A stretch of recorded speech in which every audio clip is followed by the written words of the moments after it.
Hi friends, इस रहस्यमयी दुनिया के रहस्यों को वैज्ञानिक यानी साइंटिफिक नजरिए से सुलझाने एक बार फिर से आ गया हूं मैं आपके अपने चैनल जानकारी लोक में। तो दोस्तों, आज के इस जानकारी लोक के जानकारी के अड्डा में हम यह जानेंगे कि शीतकाल यानी ठंडी के समय कोहरा क्यों दिखाई पड़ता है। साथ ही साथ हम यह जानेंगे कि कोहरा, धुंध और ओस में क्या अंतर है और पाला क्या है। तो बहुत कुछ जानने को मिलेगा आज के इस अड्डा में। तो दोस्तों, रहस्य के इस लोक में लगाते उड़ान जानकारी लोक के साथ।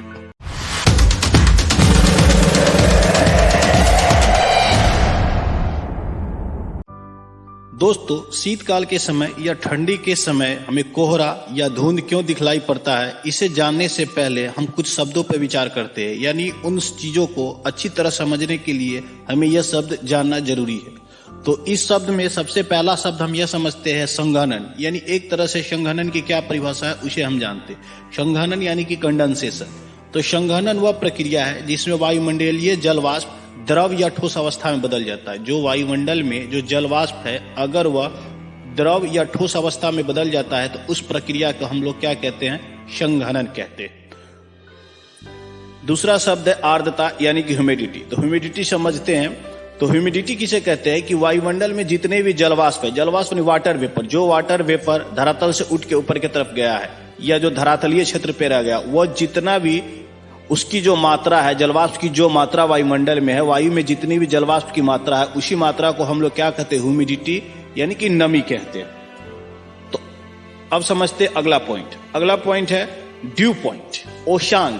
ओशांग मतलब जिस तापमान पे जलवाष्प संघनित होकर, मतलब एकत्रित होकर संघनन होकर क्या कहता है? जल या द्रव में बदल जाता है। मतलब वह ताप, जिस ताप पे जो वाटर वेपर, जो जलवाष्प जो है, वह जलवाष्प अगर संघनित होकर द्रव यानी कि जल में द्रवीय रूप में बदल जाता है तो उसे हम लोग क्या कहते हैं? ओशांक यानी कि ड्यू पॉइंट कहते हैं। तो यहां तक हम लोग यह समझ गए कि ह्यूमिडिटी क्या है, ड्यू पॉइंट क्या है, कंडेंसेशन क्या है। तो आगे कुछ शब्द समझते हैं, फिर उसके बाद हमें पूरी तरह यह जानकारी हो जाएगी कि ओस में, कोहरा में, धुंध में और पाला में क्या अंतर है और ठंडी के समय कोहरा या धुंध दिखता है, यह सब हमें पता चलेगा।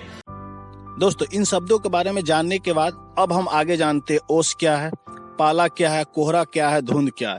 तो सबसे पहले हम जानते हैं ओस। जो ओस हमें सुबह के टाइम पे पेड़ पौधे के पत्तियों पे या किसी पदार्थ पे दिखता है, उसे हम जानते हैं। तो ओस कहेंगे कि ओस एक ऐसी घटना है जो जलवाष्प है, वह जलवाष्प क्या होता है कि धरातलीय क्षेत्र पर ही संघनित होकर छोटे छोटे पानी के बूंदों के रूप में किसी पेड़ पौधे के पत्तियों पे या किसी पदार्थ पे जम जाता है, जो हमें दिखता है, वही क्या कहलाता है? ओस कहलाता है। अगर इसे आप टेक्निकल भाषा में कहेंगे तो क्या कहेंगे? कि ओस एक ऐसी घटना है जो वाष्प के संघनन द्वारा उत्पन्न होता है। जो वाष्प के संघनन द्वारा उत्पन्न होता है उसे हम लोग क्या कहते हैं?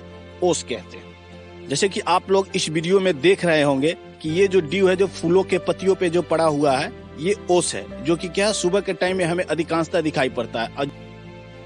दोस्तों, अगर और आसानी से अगर आप ओस को समझना चाहे तो ऐसे समझे कि शीतकाल के समय में क्या होता है कि जो जल वगैरह से जो रहता है वो वाष्प के रूप में, मतलब वेपर के रूप में ऊपर उठना शुरू करता है और उसके धरातलीय क्षेत्र में कुछ ही ऊंचाई पे उसे क्या होता है कि उसका तापमान बहुत कम हो जाता है, क्योंकि ऊपर जाने पर तापमान और बहुत ज्यादा कम होता है। तो वहीं पे वो क्या होता है? वो पानी का रूप रख लेता है और वो पानी के छोटे छोटे बूंदों के रूप में वो पेड़ पौधे के फूल पत्तियों पे क्या होता है? वो दिखाई आपको पड़ता है, जो सुबह में आप देखते होंगे।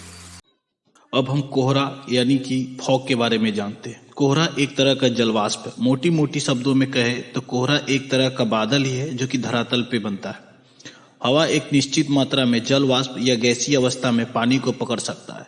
बता दें कि जैसे ज्यादा से ज्यादा पानी हवा में भरता है और हवा अधिक नम होते जाती है, जब जल वाष्प पूरी तरह से हवा को सैचुरेटेड यानी संतृप्त करने लगती है तो पानी की बूंदें कंडेंसेट यानी कि संघनित होने लगती है या फिर गैस से वापस तरल में बदल जाती है, यानी कि वह गैस से फिर से लिक्विड में बदल जाती है।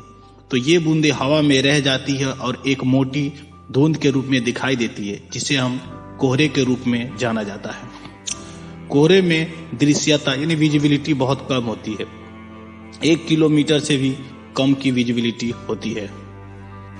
अगर पाले की बात करें तो बहुत ज्यादा सर्दी होने पर पड़ता है। जब वायु में उपस्थित जलवाष्प यानी वाटर वेपर का तापमान 0 डिग्री सेल्सियस से भी नीचे चला जाता है तो ओस की बूंदें संघनित होकर बर्फ के रूप में जमने लगती है, जिसे पाला कहते हैं। ऐसी स्थिति में जलवाष्प बिना द्रव में परिवर्तित हुए सीधे सूक्ष्म हिमकणों में परिवर्तित हो जाती है, जो फसलों को काफी नुकसान पहुंचाती है। आप जैसे कि इस वीडियो में आप देख रहे हैं, ये जो है ये बर्फ की जो हिमकणें बिछी हुई एक तरह के पालक ही हैं। अब हम बात करते हैं धुंध यानी कि स्मॉग का। जब प्रदूषित धुएं कोहरे के साथ मिश्रित हो जाता है तो धुंध का निर्माण करता है, यानी स्मॉग का निर्माण करता है। तो कुहासा या धुंध भी एक तरह का कोहरा ही होता है। तकनीकी तौर पर इसमें विजिबिलिटी यानी दृश्यता की कम होती है, लेकिन यह कोहरे से ज्यादा खतरनाक होता है। जैसे कि 1952 में लंदन में द ग्रेट स्मॉग की जो घटना हुई थी, उसमें लगभग 12,000 लोग मरे थे।